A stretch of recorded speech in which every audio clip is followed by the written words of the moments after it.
अगर आपके लिंग से दूध जैसा सफ़ेद कलर का पानी या फिर चिपचिपा पदार्थ निकल रहा है, ये पेशाब के दौरान भी निकल सकता है या फिर सोते सोते भी निकल सकता है। It's not a medical disorder, it's a cultural view. देखिए सर, आज की इस वीडियो में हम बात करने वाले हैं धातु रोग के बारे में, धात रोग के बारे में या स्पर्मेटोरिया के बारे में।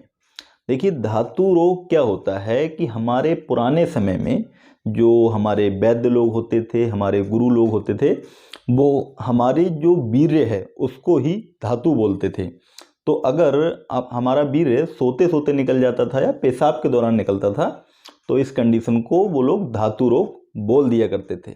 लेकिन आपको समझना पड़ेगा कि धातु रोग एक्चुअल में क्या होता है। देखिए सर, अगर आपके लिंग से दूध जैसा सफ़ेद कलर का पानी या फिर चिपचिपा पदार्थ निकल रहा है और या फिर आपके मुंह के लार जैसा जो है चिपचिपा पदार्थ निकल रहा है, ये पेशाब के दौरान भी निकल सकता है या फिर सोते सोते भी निकल सकता है। तो ऐसी कंडीशंस को धातु रोग बोलते हैं। लेकिन मैं आपको बता दूं, एक्चुअल में धातु रोग जैसी कोई बीमारी होती ही नहीं है। इस मेडिकल लाइन में धातु रोग जैसा कोई टर्म एग्जिस्ट ही नहीं करता है। It's not a medical disorder, it's a cultural view. ये लोगों का नज़रिया है कि इसको धातु रोग बोल दिया जाता है। लेकिन सर, आप कहेंगे कि जो चिपचिपा पदार्थ निकलता है, एक्चुअल में कई लोगों को निकलता है, तो वो क्या है फिर, या उसको क्या बोलेंगे आप? तो दोस्तों, ये जो चिपचिपा पदार्थ निकलता है, इसके पीछे की कहानी क्या है, या धातु रोग की पूरी सच्चाई अगर आपको जाननी है तो इस वीडियो को अंत तक देखते रहिए। आपके सारे डाउट इस वीडियो में क्लियर होने वाले हैं और इस वीडियो के बाद आपको धातु रोग के रिगार्डिंग कोई वीडियो देखने की ज़रूरत नहीं पड़ने वाली है। तो आपको क्या करना है, इस वीडियो को लाइक करना है, चैनल को सब्सक्राइब करना है और इस वीडियो को अंत तक देखना है। देखिए सर, पहली चीज़ क्या है कि जो धातु रोग है ये कोई बीमारी नहीं है। और ये जो चिपचिपा पदार्थ निकल रहा है, फिर ये क्या है? ये देखिए, प्रीकम हो सकता है। पहली चीज़, ये प्रीकम हो सकता है। प्रीकम क्या है? जब भी आप सेक्स करते हैं या फिर मास्टरबेट करते हैं तो उस दौरान जो हमारा वीर्य होता है वो लिंग में, यूरेथ्रा में थोड़ा बहुत रह जाता है। उसके बाद जब आप यूरिनेशन के लिए जाते हैं, पेशाब करने के लिए जाते हैं, तो वो पेशाब के साथ बाहर आ जाता है। एक तो ये चीज़ हो सकती है। उसके अलावा प्रोस्टेट फ्लूइड हो सकता है। एक प्रोस्टेट ग्लैंड होती है, वो कुछ फ्लूइड्स का सिक्रीशन करती है। अगर उसमें इन्फेक्शन हो जाए या फिर प्रोस्टेट इनलार्जमेंट की प्रॉब्लम हो जाए तो जो है चिपचिपा पदार्थ निकलता है हमारे पेशाब के थ्रू। या फिर आपको यूटीआई है, यूरिनरी ट्रैक इन्फेक्शन है, तो उस दौरान क्या होगा, आपके लिंग से जो है पस सेल्स निकलती हैं, वो भी सफ़ेद कलर की ही होती हैं। आपको लगता है कि जो है हमें धातु रोग हो गया है, हालांकि वो पस सेल्स होती हैं। या उसके अलावा और क्या निकल सकता है, हमारे अगर गुर्दे में कोई इन्फेक्शन हो जाता है तो उस दौरान जो हमारा टेस्टिकल है, हमारे जो गुर्दे हैं, वो एक प्रोटीन का सिक्रीशन करते हैं, इसको कि एल्बुमिन बोलते हैं। और ये प्रोटीन भी हमारे पेशाब के थ्रू ही बाहर निकलती है। तो अगर हमारे गुर्दे में भी कोई इन्फेक्शन होता है तो जो है कि सफ़ेद कलर का चिपचिपा पदार्थ निकलता है पेशाब के थ्रू और आपको लगता है कि धातु रोग हो गया है। देखिए, आपको सिंपल सिटी आपको क्या करना है, सबसे पहले आपको एक टेस्ट कराना है, यूरिन रूटीन। इस टेस्ट में जो क्या होता है, पेशाब का डायग्नोसिस किया जाता है कि पेशाब में क्या क्या आ रहा है और इसके पीछे जो क्या क्या रीजन है वो डॉक्टर फाइंड आउट ऑटोमेटिकली कर लेता है। तो आपको क्या करना है, यूरिन रूटीन डायग्नोसिस टेस्ट कराना है। अगर उसमें पस सेल्स आ रही हैं तो समझ जाइए आपको यूटीआई है, जो सफ़ेद यूरिनरी ट्रैक इन्फेक्शन है, जिसकी वजह से आपके लिंग से सफ़ेद चिपचिपा पदार्थ निकल रहा है।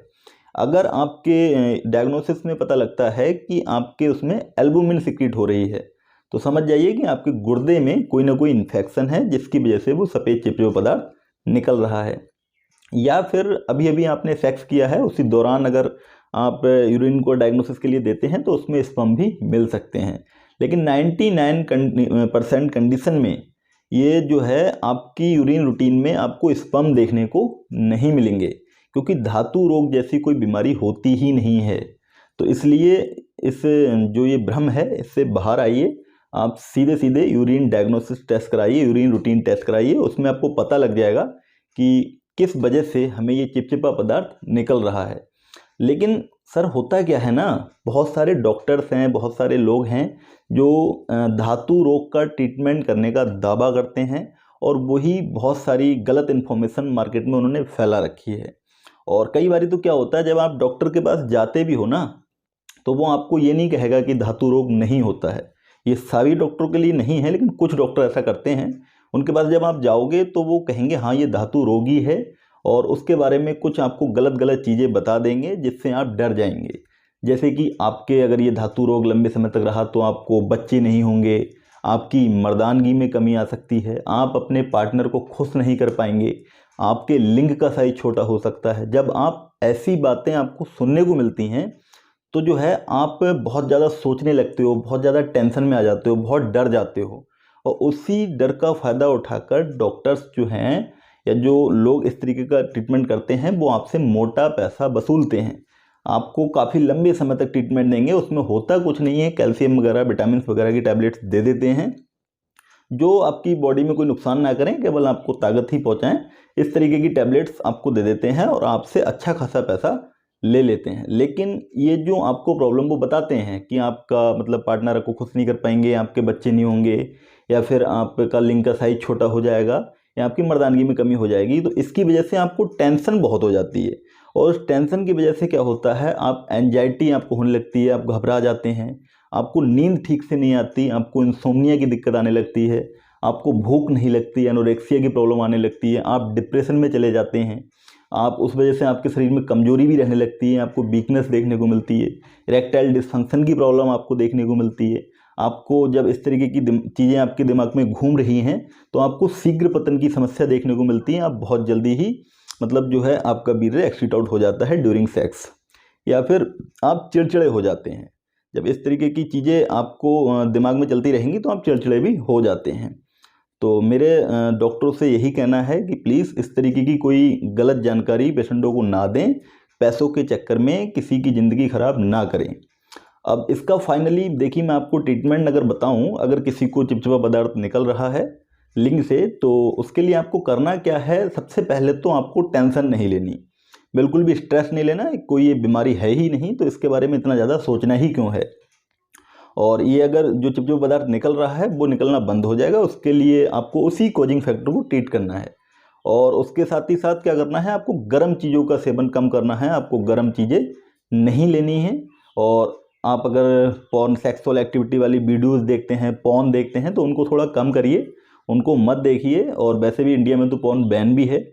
और कुछ लोग होते हैं जो बॉडी बिल्डिंग करते हैं, उस चक्कर में टेस्टोस्टेरोन के इंजेक्शन से टैबलेट्स का यूज करते हैं या सप्लीमेंट्स का यूज करते हैं। तो आपको क्या करना है, टेस्टोस्टेरोन सप्लीमेंट का यूज करना बंद करना है।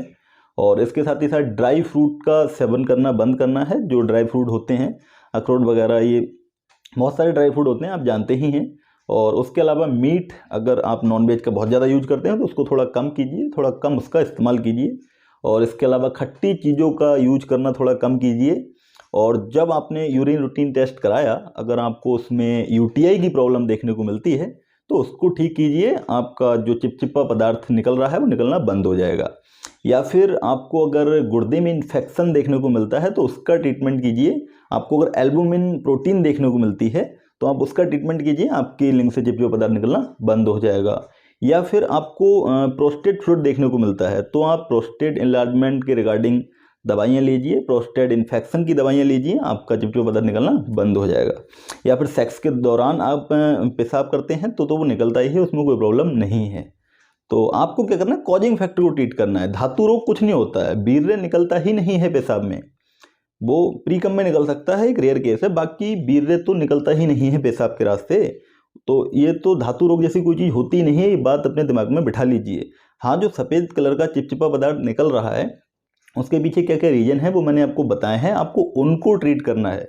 जिस दिन वो आपके ठीक हो जाएंगे, आपका ये चिपचिपा पदार्थ निकलना बंद हो जाएगा।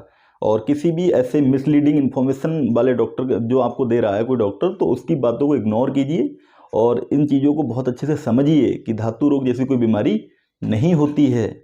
ये बात अपने दिमाग में बैठा लीजिए, जहन में बैठा लीजिए, और बिल्कुल भी डरने की ज़रूरत नहीं है।